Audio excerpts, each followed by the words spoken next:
আল্লাহর ঘর, দামি ঘর বাইতুল্লাহ, চারো পার্শ্বে এই মক্কার মানুষগুলো নারী পুরুষ উলঙ্গ হইয়া তাওয়াফ করে। এতটাই খারাপ, রহমতের নবী আয়েশা এদেরকে এমন ভাবে পরিশুদ্ধ করে ফেললেন। আল্লাহ জিব্রাইল আমিনকে দিয়া কয়, যাও আমি একটা লিস্টি দিয়া দিলাম, রহমতের নবীর হাতে দিয়া দাও।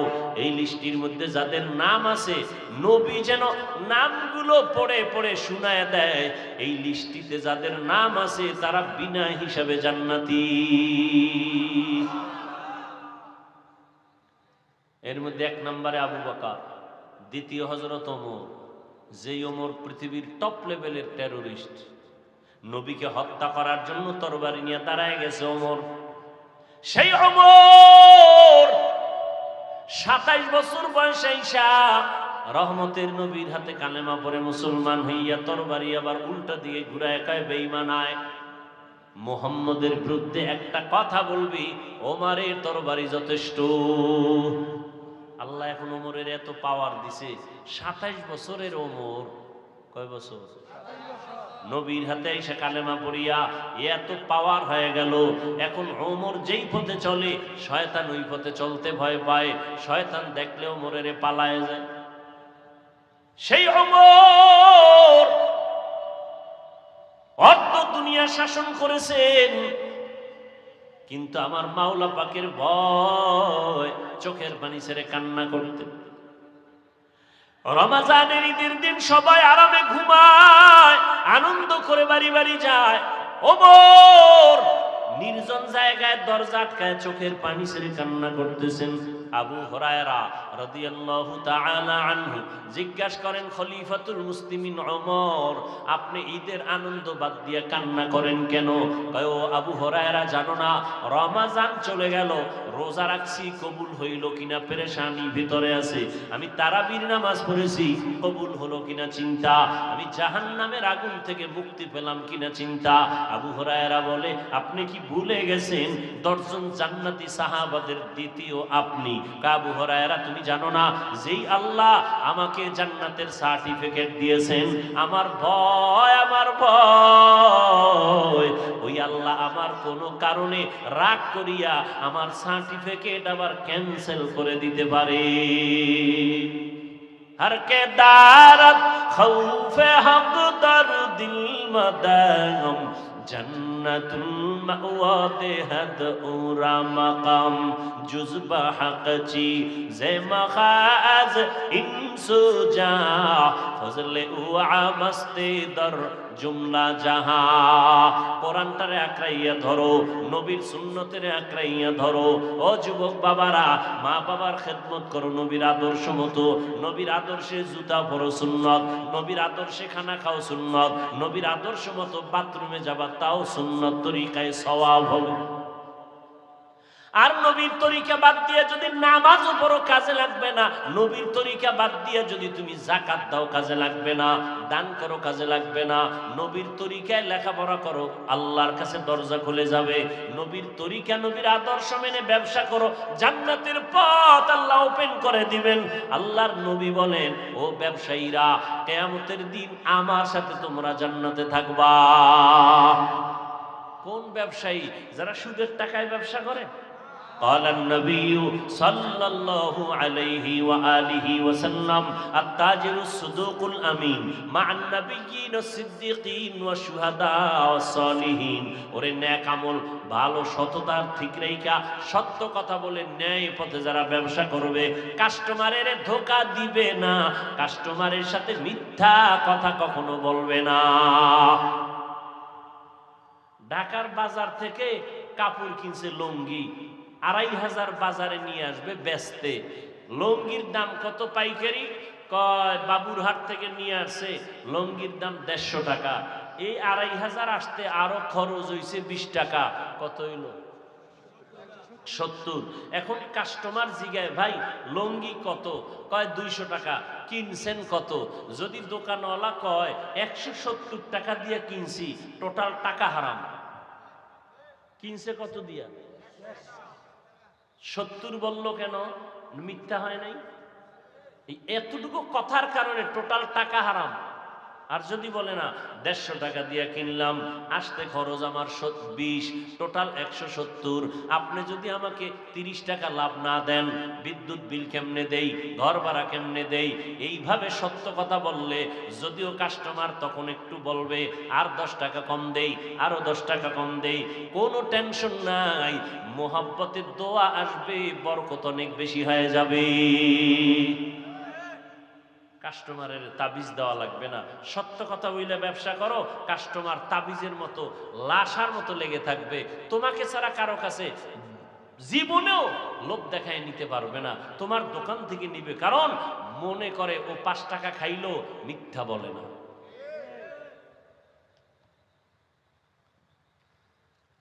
এরে নবীর উম্মত, রহমতের নবী উত্তম আদর্শ দিয়া মক্কার চূড়ান্ত খারাপ মানুষগুলোকে দামি মানুষে পরিণত করেছেন।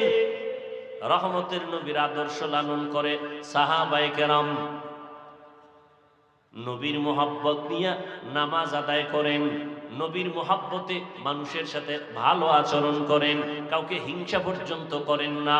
নবী মসজিদে নববীতে বসে আছেন, সাহাবায়ে কেরাম বসে আছেন, হঠাৎ করে নবী বলতেছেন, এই এখন একটা লোক এই মজলিসে ঢুকতেছে, এখন এই তোমরা দেখো, এখন একটা লোক মসজিদে ঢুকতেছে, এই লোকটা জান্নাতি।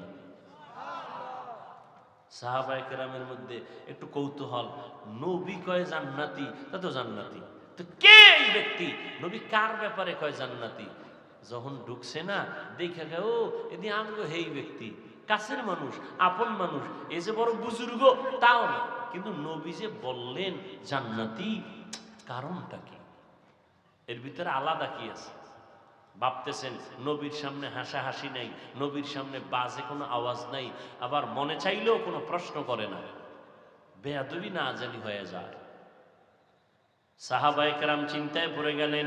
নবী আর একদিন বলেন, মজলিসে বসা, এখন এমন একটা লোক ঢুকবে, দেখবা সেই লোকটা জান্নাতি। ওই লোকই একজন সাহাবী ভিতরে ভিতরে একটা বুদ্ধি করছে, ওর মধ্যে আলাদা কি আছে, আমি একটু গোপনীয়তা রক্ষা করে দেখব। নবীর কয়, নবী আমি এইভাবে একটু তার বাড়ি মেহমান হব। কয় যাও। সাহাবীর কাছে গেছে, ভাইজান আপনার বাড়ি একটু বেড়াইতে যাবো। তাই নাকি? বলে হ্যাঁ চলেন। চলে গেল, উদ্দেশ্য রাত্রে থাকবে, কি আমল করে দেখবি। আল্লাহর বান্দা সাহাবী ওই সাহাবীর বাড়ি চলে গেলেন, জান্নাতি সাহাবীর বাড়ি যাইয়া রাত্রি যাপন করে, সবাই ঘুমায়, জান্নাতি সাহাবীও ঘুমায়, কিন্তু যে মেহমান হয়ে গেছে এ ঘুমায়, এ তো চোখ বন্ধ করেও তালাশ করে, ভাইয়া ভাইয়া তাকায়, কি করে দেয় না, কিছুই করে না। ফজরের আজান হয়ে গেল, নামাজে দৌড়ায় গেল, আবার কয় ভাই আর একটা দিন সুযোগ দিবেননি, মেহমান আর একদিন, এভাবে আরো একদিন, কয়দিন এলো? 3 দিন। 3 দিন ঘুমাইয়া দেখে কোনো আলাদা আমল করে না। এইবার নবীর গিয়া কয়, নবী এই লোকটারে সাহাবীকে আপনি যে বললেন জান্নাতি, আলাদা আমল করে না, আমরাও যা করি তিনিও তা করে, জান্নাতি কেন বলেছেন?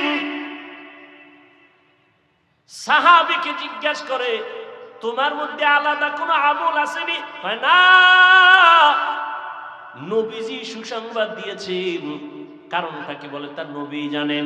নবী এবার ডাক দিয়ে কয়, ও সাহাবায়ে কেরাম, এই সাহাবীকে আমি জান্নাতি বলার একটা মাত্র কারণ,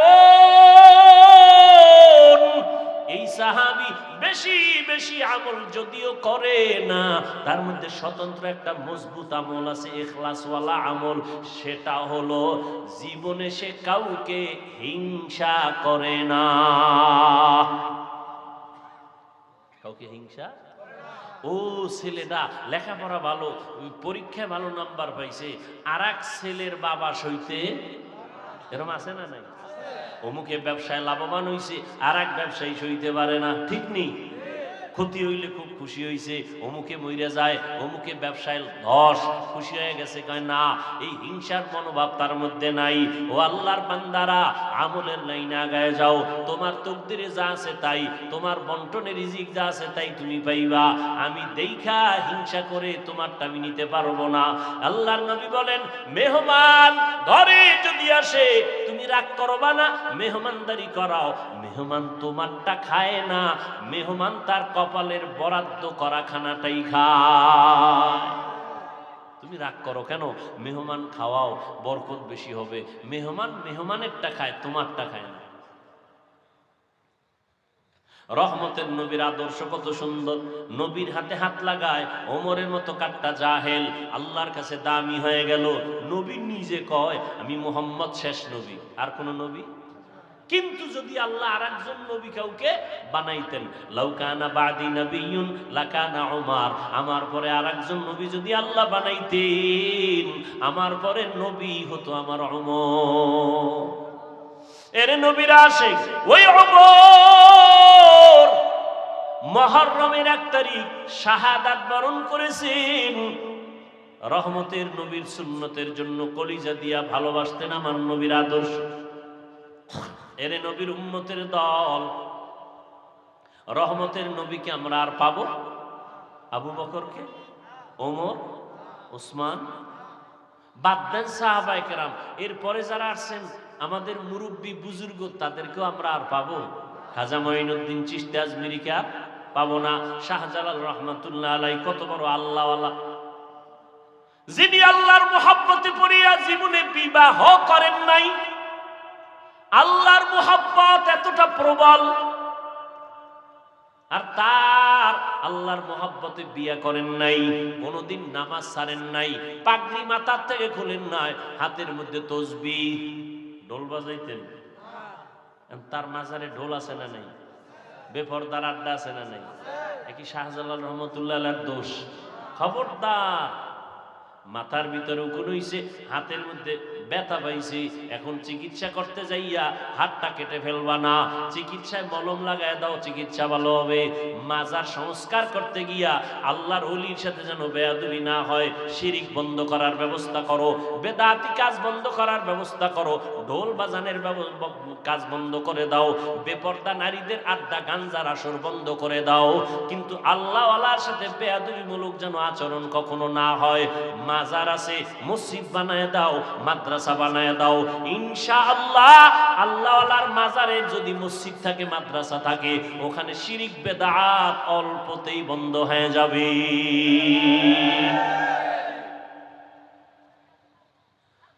রহমতুল লিল আলামিনের আদর্শ ধরে রাখো রে যুবক।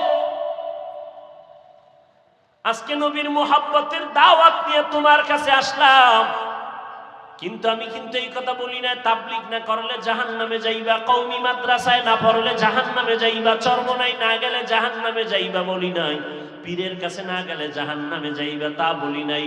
নবীর আদর্শ না মানলে জাহান্নামে যাইতে হবে। নবীর আদর্শের টুপি লাগাও, নবীর আদর্শ মতো 5 বেলার নামাজ পড়ো, স্কুলে পড়িয়াও নামাজ পড়ো, রাস্তা খুলে যাবে। মা বাবার দোয়া নিয়ে চলো, উলামায়ে কেরামদের কলিজা দিয়া মোহাব্বত করে পরামর্শ নিয়ে চলো। জীবনে ভুল তো কম করো নাই। ও যুবক বাবারা, আমিও যদি তোমার মতো চাইতাম প্যান্ট শার্ট টাই লাগাইয়া দাড়ি কাইটা চলতাম, পারতাম না? কথা কয় না? এই দাড়ির কারণে কত গালি, টুপির কারণে গালি। কওমি মাদ্রাসায় পড়ছি, কত মানুষ তিরস্কার করে। জাকাত খাইয়া পড়ছি, ফেতরা খাইয়া পড়ছি, আমরা পরের বাড়ি খাইয়া পড়ছি। আমরা কওমি মাদ্রাসায় পড়ছি, কোনো চাকরি নেই, সার্টিফিকেট নাই, কত বাজে কথা শুনছি। এরপরও কিন্তু টুপি ফালাই না। টুপির মধ্যে ঝামেলা, জামার মধ্যে ঝামেলা। টুপি মাথায় দিলে মাথা গরম হয়, জামা পরলে শরীর গরম লাগে। সব অপবাদ শুনেও কিন্তু টুপি ফালাই নাই। ও যুবক, ও পর্দার আড়ালের মা বোনেরা, ও বৃদ্ধ বাবাজি, আপনারাও মুসলমান, আমরাও মুসলমান। আমি যদিও হুজুর, আপনি যদিও টুপি পরেন না, কিন্তু আপনার আমার ব্যানার এক। কি? আপনার আল্লাহ আমার আল্লাহ 2? সত্যি কথা বলেন, এক। আপনার নবী আমার নবী, আপনার কোরআন আমার কোরআন, আপনার কাবা আমার কাবা, আমার ধর্ম আপনাদের ধর্ম, সব কিন্তু এক। দুনিয়াতে আসছে সিস্টেম এক। যেদিন বিদায় হব, আমারও 3 কাফন, আপনারও। নাকি হুজুর একটা বেশি, টাকাওয়ালার একটা বেশি, রিক্সা ড্রাইভারের একটা কম। কবরের সাইজও কিন্তু সমান, শুধু হুজুরগোটা 2 হাত বড় হবে। হুজুরগো ওখানে আলাদা কোনো মাইকের ফোন যাবে, হেডফোন কানে যাবে, যাবে সবে। যুবক, একটু বিবেক দিয়ে চিন্তা করো, তোমার আমার আল্লাহ এক, নবী এক, কোরআন এক, কাবা এক, ধর্ম এক, সব এক, কালেমা এক, কিন্তু তোমার টুপি মাথায় দিতে পাও ধরা লাগে কেন? আমি টুপি ফালাইতে চাই না, তোমারে পাও দইরা বয়ান করার পরে তুমি মাথায় টুপি দিতেই চাও না, বিষয়টা কি? আমি দাড়ি কাটতে চাই না, আর তোমারে পাও দইরা বুঝানোর পরেও তুমি দাড়ি রাখতে চাও না। ও আল্লাহর বান্দা, আমি মসজিদে ঢুকতে চাই, নামাজ ছাড়তে চাই না, আর তোমারে পাও দইরা বুঝানোর পরেও তুমি নামাজ পড়তে চাও না। আসলে বিষয়টা কি বলো? কোরআন শরীফ মিথ্যা? তাহলে চাও না কেন বাবা? ওরে আমিও তো তোমার মতো প্যান্ট শার্টটাই লাগায় যদি দাড়ি কেটে মাস্তানি ভাব নিয়ে চলতাম, কেউ বাধা দিত না। টুপি মাথায় দিলে মাথা গরম, এটা বুঝি, এরপরও টুপি ফালাই না। দাড়ির কারণে যৌবনের ভাব চলে যায়, বুঝি, তারপরও দাড়ি ফালাই না। এর একমাত্র কারণ আল্লাহর কোরআন সত্য, নবীর কথা সত্য, একটা মিথ্যা নাই। ১৫০০ বছর হলো কেউ ভুল বের করতে পারে নাই। অপচেষ্টা বহু বেঈমানেরা করেছিল, কিন্তু ভুল বের করতে পারছে? বরং বহু বেঈমান কোরআনের কাছে মাথা নত করে কালেমা পড়েছে। ওই কোরআন সত্য না মিথ্যা? যুবকেরা একটু জবাব দাও বাবা, ওই কোরআনে জান্নাতের বয়ান আসেনি? সত্য বলো, আছে? জাহান্নামের বয়ান আসেনি? ও বাবা, তুমি একটু মোবাইল তো দেখো, শুধু খারাপ দিয়ে কেন যাও? মোবাইল থেকে ভালো কিছু তো দেখা যায়, যায়? আজকে থেকে একটু দেখো। তুমি তোমার ডিউটি বাদ দিয়ে দেখবা তা না, তোমার ডিউটি পালন যখন শেষ হইব তখন তুমি 1 মিনিট দেখো। তোমার ডিউটি আছে, ওগুলো আমি বাধা দেই না, কারণ তুমি বুঝে শুনে আকাম করতেছো, সেগুলো তোমার। আমার থেকে একটু পরামর্শ, তুমি মাঝে মাঝে আজকে গিয়েই বাংলায় ডাউনলোড করবা, বাংলা কোরআন লিখবা, বাংলা কোরআন ডাউনলোড করবা, কইরা ফাঁকে ফাঁকে একটু ৩০তম পারার ছোট্ট ছোট্ট কিছু সূরা আছে, এগুলো তরজমাগুলো একা একা পড়ো, 1 মিনিটও লাগবে না, মাঝে মাঝে। আল কারিআতু মাল কারিআহ ওয়া মা আদরাকা মাল কারিআহ ইয়াউমা ইয়াকুনুন নাসু কাল ফারাশিল أرأيت الذي يكذب بالدين فذلك الذي يدعو اليتيم ولا يحض على طعام المسكين ألهاكم التكاثر حتى زرتم المقابر كلا سوف تعلمون ثم كلا سوف تعلمون أسنا ناي ويل لكل همزة لمزة الذي جمع مالا وعددا يحسب أن ماله أخلدا। এই তরজমাগুলো মাঝে মাঝে বাংলায় পড়িও, বাংলায় পারলে যদি পারো তুমি একটু ব্যাখ্যাও দেখিও, এগুলো জাহান্নামের বয়ান। ও যুবক, জান্নাতের বয়ানও সত্য, জাহান্নামের বয়ান কোরআন আছে তাও সত্য। কে জান্নাতে যাবে, কে জাহান্নামে যাবে তাও আল্লাহ বলেছেন, ইন্নাল আবরারা লাফি নাঈম ওয়া ইন্নাল ফুজ্জারা লাফি জাহিম। নেক আমলওয়ালারা জান্নাতের প্রতীক, যারা গুনাহগার তারা জাহান্নামের প্রতীক। জান্নাতটা কেমন হবে তাও আল্লাহ কোরআনে বয়ান করেছেন, জাহান্নামটা কেমন ভয়ঙ্কর হবে তাও আল্লাহ কোরআনে বয়ান করেছেন। আল্লাহর বান্দারা, যারা নেক আমল নিয়া জান্নাতি হইয়া কবরে যাবে, কিয়ামতের ময়দানে আল্লাহ তাদের জান্নাত দিবেন, কবরেও তাদের বিছানাটা জান্নাতের হবে। আল্লাহ তাআলা কবরের আযাব বন্ধ করে দিবেন। আল্লাহর নবী বলেন, জাহান্নামের দরজা বন্ধ হয়ে যাবে, জান্নাতের সাথে রাস্তা খুলে যাবে, বান্দা আরামে ঘুমাবে, কিয়ামত পর্যন্ত তার ঘুমে কেউ ডিস্টার্ব করবে না। কিয়ামতের দিন আমার আল্লাহ ডাকবেন, ও জান্নাতীরা, তোমরা জান্নাতে চলে যাও, যেখানে কোনো অশান্তি নাই, বাথরুম নাই। জান্নাতীরা কখনো বুড়া হবে না, জান্নাতীরা কখনো কালো হবে না, জান্নাতীরা কখনো জনমের মতো খাইবে, পেটে কোনো রোগ হবে না, জান্নাতীদের কোনো অশান্তি থাকবে না। আর যারা গুনাহ নিয়ে কবরে যাবে, এদের জন্য কবর হবে ভয়ঙ্কর আযাবের কারণ। আল্লাহর নবী বলেন, ওই কবরে যাওয়ার পর আমাকেও 3টা প্রশ্ন করা হবে, আপনাদেরও 3টা প্রশ্ন করা হবে। 1 নাম্বার প্রশ্ন হুজুরদের প্রশ্ন, যেমন আপনার প্রশ্ন, একই প্রশ্ন, আলাদা না। রবের পরিচয় দাও, ধর্মের পরিচয় দাও, রাহমাতুল লিল আলামিনের পরিচয় দাও। এই জবাবটা আমরা হুজুরেরা পারবো তার কোনো গ্যারান্টি নাই। আপনি পারবেন তার কোনো গ্যারান্টি নাই, তবে হ্যাঁ তারা পারবে, আশা করা যায়। কারা? যারা দুনিয়াতে রবের গোলামি করবে, নবীর আদর্শ মেনে চলবে, ইসলাম অনুযায়ী চলবে, তারা কবরে গেলে জবাব দিতে পারবে। আল্লাহ দয়া করে জবাব দেওয়ায় দিবেন। রবের পরিচয় দিবেন রব্বি আল্লাহ, ধর্মের পরিচয় দিবেন দ্বীনি আল ইসলাম, নবীর পরিচয় দিবেন হুয়া মুহাম্মদ সাল্লাল্লাহু আলাইহি ওয়াসাল্লাম। আর যারা আল্লাহর গোলামি দুনিয়ায় করে না, যারা রবের হুকুম মানে না, ইসলাম চিনেও না মানেও না, নবীর সুন্নাত মানে না, নিজেও নামাজ পড়ে না, আর একজনে নামাজ পড়ে তাও সইতে পারে না, কত বড় নিমক হারাম কপাল পরা, নিজেও দাড়িটা রাখে না, আর একজনে দাড়ি রাখবে তাও পছন্দ করে না, নিজেও হালাল খায় না, অন্যে হালাল খাবে তাও পছন্দ করে না, নিজেও পর্দা করে না, অন্যে পর্দা করে তাও পছন্দ করে না। এই রকম কপাল পরা সমাজে আছে না নাই?